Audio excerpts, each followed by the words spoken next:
And we're off to the races. Getting the wing to come up overhead, get it overhead. Quick stab on the right brake. Get that thing to settle centered over me. I get away with stabbing the brakes on the Atlas quite deeply. It's such a docile glider. I actually pull the brakes down to my waist during flight without worrying about spinning the glider. My other glider can't quite do that. But yeah, that's how the Atlas takes off. Nice and slow.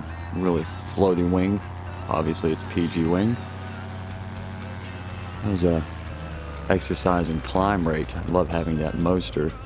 The low below power lines playing around, and with a quick blip of throttle, I just pop right up over the power lines. Can't really get away with that on my old Atom 80. Here's my buddy giving a tandem flight experience to a prospective new pilot. They were quite a bit faster than I was. Again, the Atlas, low and slow wing for the day. As my speed increases, the wind speed increases on me, makes me colder, so I elected to just cruise low around the fields. Enjoy the warm, peaceful afternoon. Fairly butter air. Me just checking out the old hay fields, some dirt fields kind of weaving between trees. Fairly uneventful flight, lasted about an hour. There's a little breeze coming out of the northwest, I believe. I don't know, maybe southwest. I think it all turned around, but it was coming over my right shoulder here.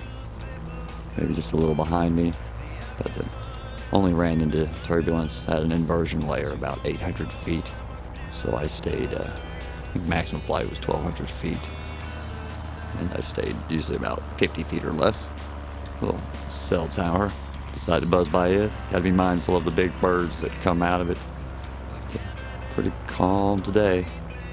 You know, I had that fleeting moment wondering what would happen if I got hung up on that cell tower. Boy, that would be an interesting rescue.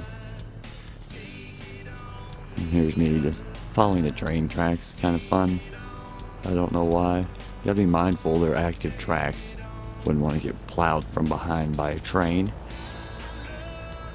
You just follow those around. You gotta stay a little bit higher than the trees most of the time for the train track view. Be mindful of power lines crossing it. Got cotton fields to my left. Some soybean fields.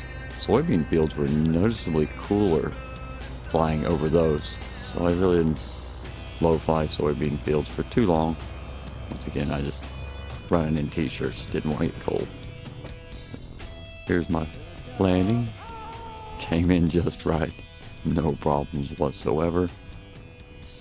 Pretty much a tap dance down. And that was the end of my hour-long evening flight.